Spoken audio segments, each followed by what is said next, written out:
Dan beberapa saat kemudian, saat ini Geran baru saja keluar dari dalam rumah dan berjalan menuruni anak tangga teras hendak menuju mobilnya. Dengan sigap Liam membukakan pintu penumpang belakang. "Silahkan Tuan." Geran memasuki mobil dan duduk di kursi penumpang belakang tersebut.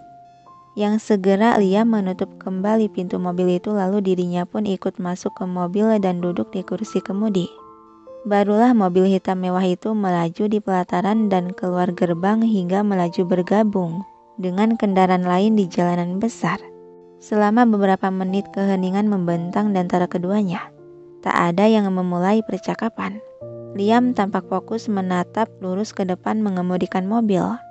Sedangkan Geran memilih memandangi keluar jendela samping tampak sedang melamun memikirkan sesuatu. Untuk melihat keadaan tuannya, sengaja Liam melirik kaca tengah mobil yang menampilkan si Geran di kursi belakang. Dia sedang memikirkan apa sampai serius begitu. Tapi wajah tuan terlihat kelelahan. Apa dia mengalami insomnia? Batin Liam saat melihat lingkaran hitam di bawah bola mata Geran. "Tuan," panggilan Liam memecah keheningan. Sahutan Geran masih dengan posisinya tanpa menoleh. "Apa semalam Anda kurang tidur?" Balas Geran seadanya. "Apa ada yang mengganggu pikiran Anda, Tuan?" "Kau peka sekali, Liam." Kali ini Geran menatap ke depan pada orang di kursi kemudi. "Anda bisa memberi perintah untuk saya membereskannya." Seringaian tipis terulas di bibir Geran. "Baiklah. Kalau begitu akan ku kembalikan gajimu utuh jika kau bisa membawakan apa yang ku minta." Liam melirik kilas pada kaca tengah mobil dan kembali menatap lurus ke jalanan. "Katakan perintah Anda, Tuan." "Liam, bisakah kau selidiki tentang masa lalu istriku dari kecil hingga dia menikah denganku?" Mendengar hal itu alis Liam sedikit terangkat sebelah, merasa heran. Apa ada hal yang mencurigakan dari Nyonya sampai Tuan meminta penyelidikan? Dan Geran yang tahu isi pikiran anak buahnya itu kembali bersuara. "Aku hanya ingin lebih mengenal istriku." "Baik Tuan, akan saya laksanakan," jawab Liam tanpa keraguan lagi. Laporkan secepatnya," kata Geran kembali memalingkan tatapan ke jendela samping. "Baik Tuan." "Yah, tak ada urusannya juga denganku mengurusi rumah tangga Tuan. Yang terpenting gajiku gak jadi dipotong." Batin Liam merasa tenang karena uang bulanannya terselamatkan.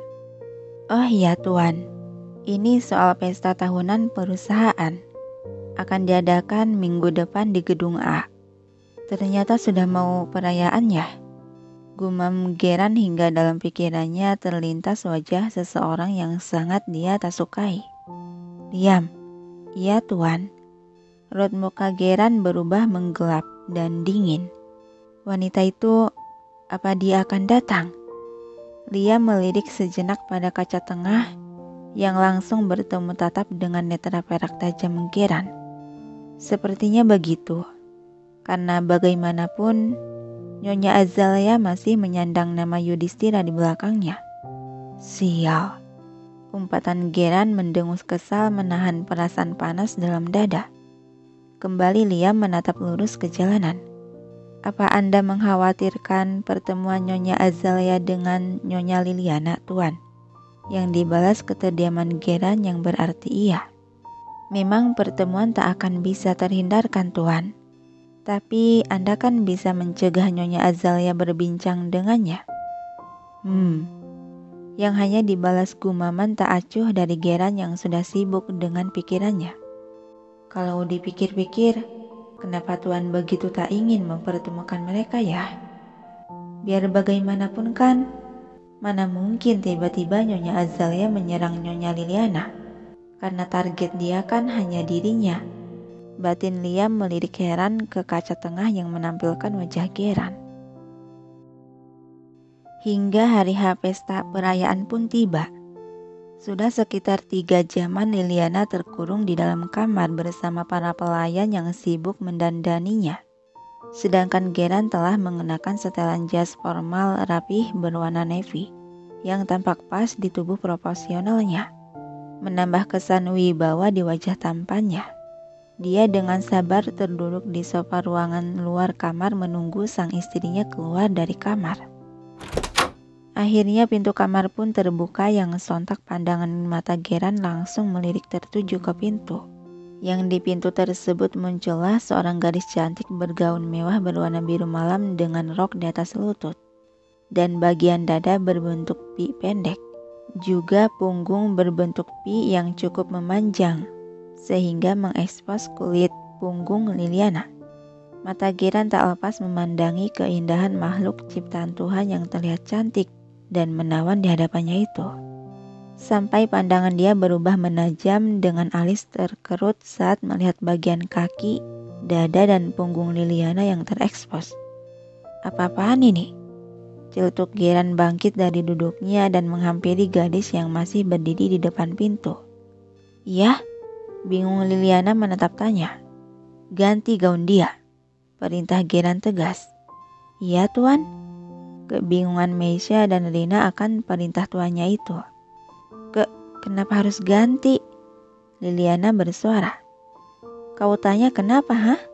Dengan penampilanmu begini, kau mau tebar pesona pada pria lain di luar sana? Kesal Geran menatap amarah pada wajah polos istrinya. Apaan sih kamu? Kalau memang kamu gak suka dengan penampilanku, bilang saja gak suka. Jangan ngatain aku begitu, balas Liliana yang tersinggung. Ayo Mei. Sebal dia berbalik memasuki kamar lagi yang diikuti kedua pelayan pribadinya. Hembusan napas pelan Geran menatap pintu kamar yang tertutup kembali. Sial. Memang apa yang salah dari ucapanku? Gumam dia pelan memijit pelipis yang terasa pening. Pak Kim juga Liam yang sejak tadi berdiri di sana menyaksikan, hanya bisa menatap dan menghela napas pelan. Liam, bisik Pak Kim pada lelaki yang berdiri di sebelahnya, yang hanya dibalas lirikan malas dari Liam tanpa ada sahutan. Akhir-akhir ini suasana hati Tuan terlihat sangat buruk. Apa terjadi sesuatu yang membuat mood dia sering berubah-ubah? Liam hanya membungkam mulutnya malas meladeni lelaki tersebut.